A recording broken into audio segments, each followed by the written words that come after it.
किसान भाइयों और हमारे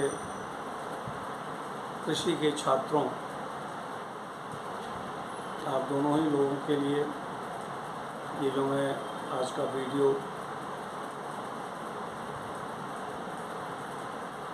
आपके समक्ष प्रस्तुत कर रहा हूँ बहुत ही लाभकर है। छात्रों, एकीकृत रोग नियंत्रण जिसे IPM कहते हैं, इंटीग्रेटेड पेस्ट मैनेजमेंट कहते हैं, उसमें आप लोग बायोलॉजिकल कंट्रोल के बारे में जानते होंगे, पढ़े होंगे। उसी से संबंधित ये वीडियो है। किसान भाइयों, आपके लिए ये वीडियो इसलिए आवश्यक है कि आप जो नियंत्रण करते हैं कीड़ों का, रसायनों के द्वारा करते हैं, वो रसायन आपके उपज में कुछ बचा रहता है जो आपके लिए हानिकर होता है। साथ ही रसायन पानी को, भूमि को, हवा को भी दूषित करते हैं और ऐसे परिस्थिति में रहने पर आप लोगों में, मनुष्यों में, सब में, पशुओं में भी बीमारी उत्पन्न हो जाती है। अतः आज मैं कुछ ऐसे परजीवी जीव हैं, जो जीव दूसरे जीवों पर रहते हैं, उनको हम परजीवी जीव कहते हैं। और ये परजीवी जीव कीड़ों के अंदर रहता है, उससे भोजन लेता है, जिससे वे हानिकारक कीट मर जाते हैं, उनकी संख्या कम हो जाती है।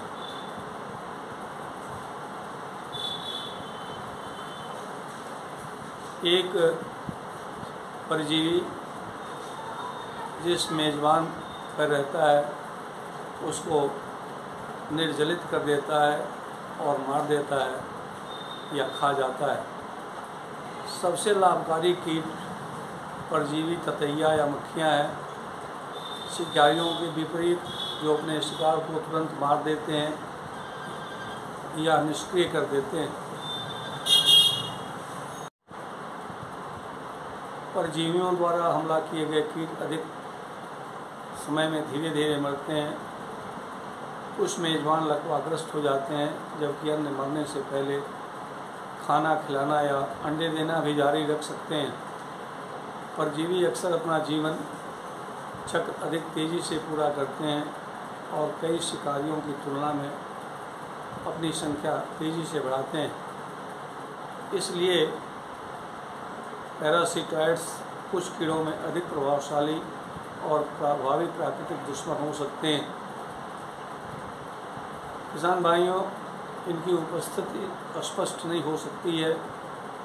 परजीविता की सीमा निर्धारित करने के लिए कीटों को विच्छेदित करने या पालन की आवश्यकता हो सकती है, ताकि यह देखा जा सके कि बैक्स परजीवी निकलते हैं या नहीं निकलते हैं। एक परजीवी के क्या लक्षण होते हैं, मैं आपको बताना चाहूँगा। अक्सर अत्यधिक विशिष्ट और मेज़बान विशिष्ट होते हैं, यानी एक परजीवी किसी विशेष कीड़े को ही पर खाता है या उस पर आश्रय रहता है। ये होस्ट मेज़बान कीट से छोटे होते हैं। केवल मादा ही अंडे देने के लिए मेज़बान की तलाश करती हैं। अंडे आमतौर पर मेज़बान में या उसके ऊपर या उसके पास दिए जाते हैं और परिपक्व परजीवी परपोषी पर या उसमें रहते हैं। वयस्क स्वतंत्र जीवन जीने वाले और गतिशील होते हैं। कभी कभी एक ही कीट से कई परजीवी निकल सकते हैं। कीटनाशकों के प्रति अत्यधिक संवेदनशील विशेष वयस्क रूपों को अक्सर पराग या अमृत जैसे वैकल्पिक खाद्य स्रोत की आवश्यकता होती है। किसान भाइयों, अब कीट प्रबंधन में परजीवियों का क्या महत्व होता है उससे मैं पैरासिटाइड के साथ कीट प्रबंधन में कुछ भी खर्च नहीं होता है। किसान भाइयों, यदि आप परजीवी के साथ कीट प्रबंधन करते हैं तो इसमें कोई खर्च नहीं होता है। कम कीट घनत्व पर परजीवी आर्थिक सीमा से नीचे तक संक्रमण को दबा सकते हैं। पैरासिटाइड्स मेजबान विशिष्ट हैं। कुछ परजीवी भोजन व्यवहार को प्रभावित करते हैं। उदाहरण के लिए परजीवी लार्वा स्वस्थ लार्वा की तुलना में कम खाते हैं। पैरासिटाइड्स एक कुशल खोज करता है या अपने मेजबान को ढूंढ लेता है और कीट का घनत्व कम होने पर भी ये उसे ढूंढ लेते हैं।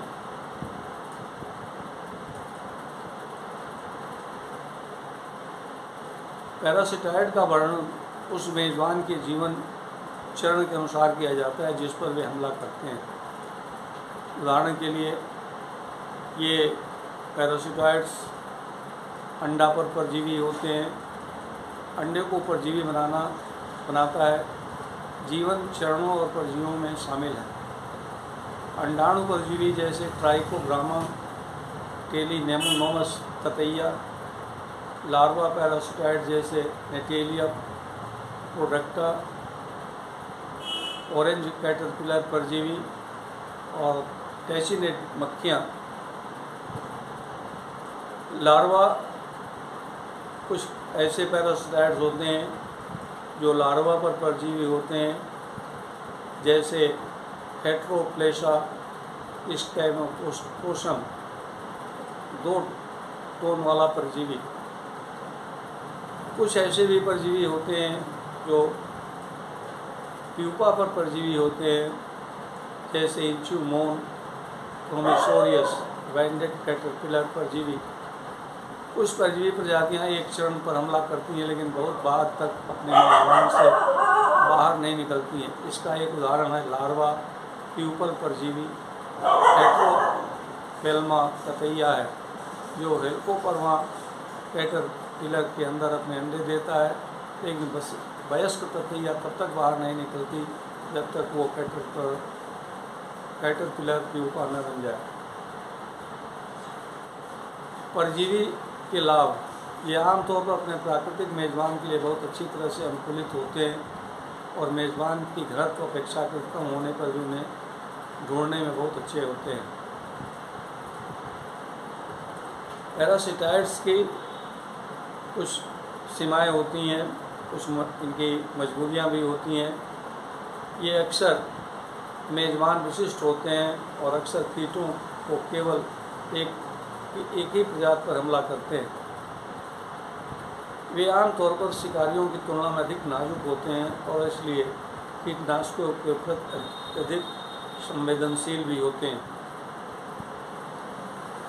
क्योंकि परजीवी अपना अधिकांश जीवन चक्र अपने शिकार के भीतर विकसित होने में बिताते हैं, वे शिकारियों की तुलना में कम दिखाई देते हैं। परिणाम स्वरूप उनके प्रदर्शन को कम करके आंका जा सकता है। पैरासिटाइड्स को अन्य पैरासिटाइड्स द्वारा परजीवी बनाया जा सकता है।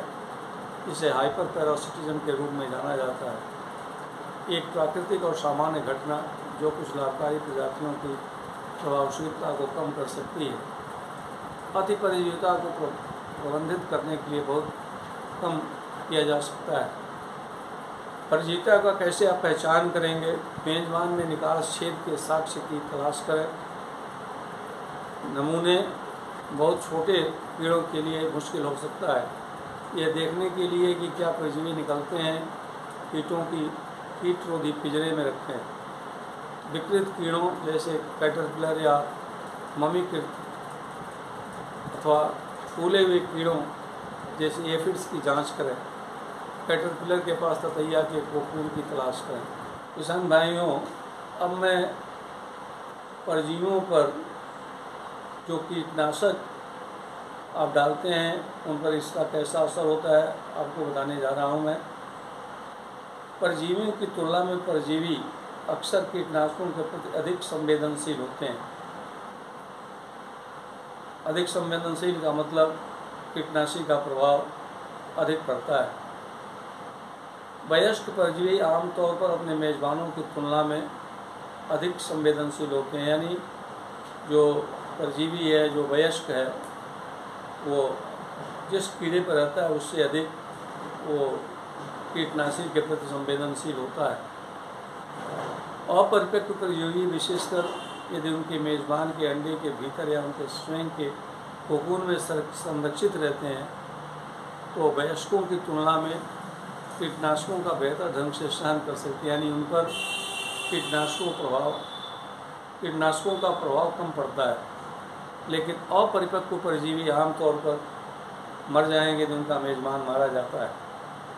लाभकारी कीड़ों की प्रचुरता और विविधता में सुधार करने के लिए कीट प्रबंधन रणनीति के एक भाग के रूप में खेत में देसी वनस्पति पर विचार करें, यानी देसी कुछ और वनस्पतियाँ आप उगाएं और देखें कि उनका क्या उनके ऊपर प्रभाव पड़ता है। किसान भाइयों, आप वीडियो शुरू से आखिर तक 2-3 बार देखें, जिससे आपको ये ठीक से समझ में आएगा। और यदि बाज़ार में जैविक कीटनाशी या ये परजीवी आपको मिल जाते हों, प्रकृति में मिल जाते हों, तो कीट प्रबंधन के लिए इसका उपयोग करें, जिससे आप हानिकारक रसायनों से बचे रहेंगे, वातावरण प्रदूषित नहीं होगा, आपके लिए कृषि उपज स्वास्थ्यवर्धक होगा। यदि आपको ये अच्छा लगे तो आप ज़रूर इसे लाइक करें, शेयर करें, लोगों को बताएं।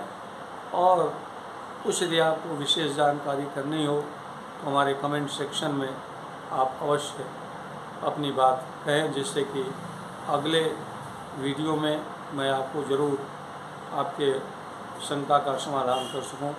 मुझे खुशी होगी। बहुत बहुत धन्यवाद। नमस्कार।